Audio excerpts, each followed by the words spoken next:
श्री शिवाय नमस्तुभ्यं भक्तों, हर हर महादेव। जैसे कि हम सभी लोगों को पता है कि 23 मई को है वैशाख महीने की पूर्णिमा तिथि और इस पूर्णिमा पर आपको करना है केवल सत्तू वाला उपाय, जिससे आपके घर में धन संपदा की कमी कभी नहीं आएगी। तो इस उपाय को अगर माताएं बहनें मेरी देख रही है और इस उपाय को अगर वो कर ले तो उनकी सारी इच्छा पूरी होती है, साथ ही साथ धन संपदा की कमी भी दूर होती है उनके घर में। तो इस उपाय को कैसे करना है, आइए हम सभी लोग इस उपाय को जानते हैं। ये उपाय मैं आपको पूज्य पंडित प्रदीप जी मिश्रा जी की क्षमापुराण कथा से ही बताऊंगा। आइए हम सभी लोग इस उपाय को जानते हैं।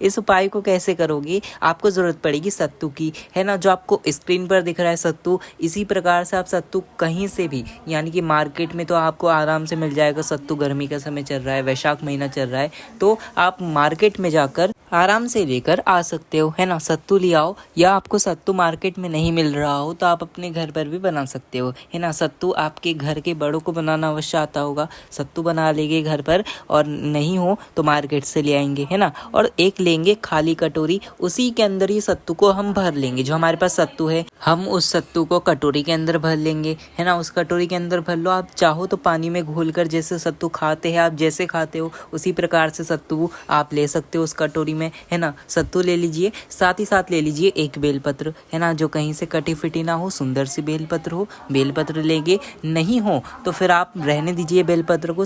केवल वो एक कटोरी जो आपके पास सत्तू है, केवल उसे लेकर जाएंगे और वो बेलपत्र को लेकर जाएंगे महादेव जी के मंदिर में। महादेव जी के मंदिर में पहुंचेगी, अपना जो फेस है वो उत्तर दिशा यानी कि नॉर्थ डायरेक्शन में रखेंगे। महादेव जी के सामने जाएंगे, महादेव जी के सामने जाकर और उस जो सत्तू की कटोरी है आपके पास, महादेव जी के सामने रखेंगे। सामने रखो, और जो घर से हम एक बेलपत्र लेकर आए, उस एक बेलपत्र को वही सत्तू वाली कटोरी पर रख देंगे और महादेव जी को उस सत्तू का भोग लगा देंगे, है ना। बेलपत्र रखना ही आपको, है ना। बेलपत्र रखो, फिर उसके बाद भोग लगा दो महादेव जी को। महादेव जी को कह दो कि आज वैशाख महीने की पूर्णिमा है बाबा, आज मैंने आपको सत्तू का भोग लगाया है, सत्तू का मैंने भोग लगाया है। हमारे घर में धन संपदा की वृद्धि करना, हमारी मनोकामना को पूर्ण करना, बस महादेव जी से ये प्रार्थना करेंगे, सत्तू का भोग लगा देंगे। अगर आपको बेलपत्र नहीं मिलती है तो क्या करेंगे, उस जो सत्तू है हमारे पास, उस प्रसाद के हमें 3 हिस्से कर देना है ना। कटोरी में तो आप सत्तू लेकर गए हो, फिर वहां जाकर 3 हिस्से कर देंगे, है ना।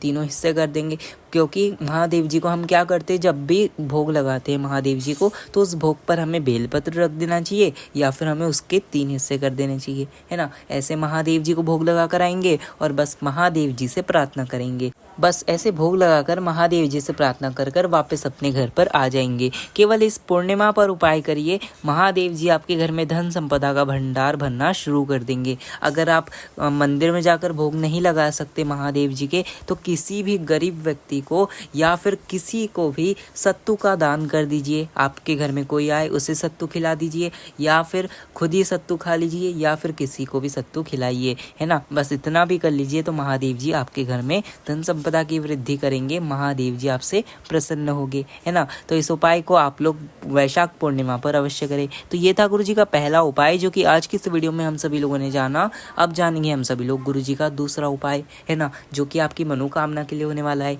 अगर आपकी ऐसी कोई मनोकामना है जो महादेव जी पूर्ण नहीं कर रहे, बहुत प्रयास करा उस मनोकामना को पूर्ण करने के लिए, कोई काम अटक रहा है, नहीं हो रहा, तो इस उपाय को कर लीजिए। कोई इच्छा है आपकी जो महादेव जी पूर्ण नहीं कर रहे, तो गुरु जी ने कहा है, गुरु जी ने तो यहाँ तक कहा है केवल 1 महीने के अंदर ही वो ऐसी भी कोई भी मनोकामना वो पूरी जरूर होगी, है ना। तो कैसे करना है इस उपाय को, आपको जरूरत पड़ेगी 1 लोटा जल की। एक तांबे की कलश के अंदर जल भर लेंगे, तांबे की कलश के अंदर जल भर लो। बस साथ में ले लो एक बेलपत्र, जो कहीं से कटी फिटी ना हो, सुंदर सी बेलपत्र हो, ऐसी हम बेलपत्र लेंगे। साथ ही साथ लेंगे 1 चावल का दाना, जो कहीं से भी टूटा हुआ नहीं होना चाहिए, खंडित चावल नहीं होना चाहिए, है ना। हम ये तीनों चीज़ों को लेंगे और महादेव जी के मंदिर में पहुंच जाएंगे। अपना जो फेस रहेगा वो उत्तर दिशा यानी कि नॉर्थ डायरेक्शन में रखेंगे।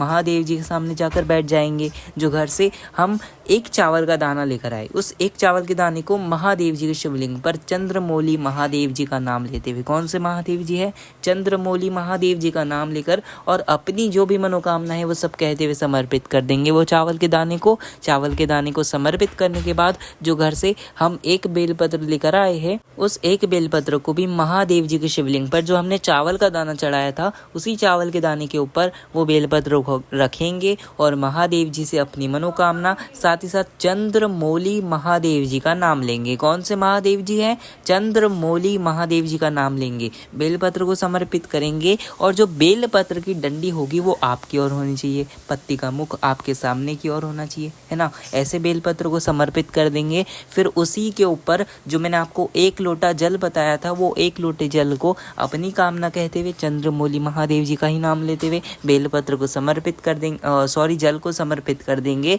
और बस महादेव जी से प्रार्थना करेंगे। और महादेव जी से प्रार्थना कर कर जो जल बहते हुए जलाधारी में से आ रहा है उसी जल को अपने नैनों में लगाएंगे, आंखों में लगाएंगे, महादेव जी से प्रार्थना करेंगे। बस प्रार्थना कर कर वापस अपने घर पर आ जाएंगे। केवल इतना उपाय को अगर आप कर लेते हो इस वैशाख महीने की पूर्णिमा पर, तो जो अगली पूर्णिमा आएगी तब तक आपकी मनोकामना महादेव जी पूर्ण कर देंगे, है ना। तो ये था गुरु जी का दूसरा उपाय जो कि आज की इस वीडियो में हम सभी लोगों ने जाना। अब जानेंगे हम सभी लोग गुरु जी का तीसरा उपाय, है ना। इस उपाय को कैसे करोगे, देखिए सबसे पहले तो मैं बता दूं इस उपाय के फायदे क्या है। तो अगर आपके घर में ऐसा कोई व्यक्ति है जो बहुत बीमार है, बहुत तकलीफ में है, यहाँ तक कि वो मंदिर भी नहीं जा सकता, तो इस उपाय को आप उसके लिए कर सकते हो, है ना। कैसे करोगे, एक तांबे के कलश के अंदर जल भरेंगे, 1 लोटा जल लेंगे, उसके अंदर थोड़ा सा 4-5 बूंद इत्र डाल देंगे। क्या डालोगे, इत्र। उस कलश के अंदर हम लोग इत्र डाल देंगे, यानी कि हम इत्र का जल तैयार कर लेंगे, है ना। इत्र का जल तैयार कर लो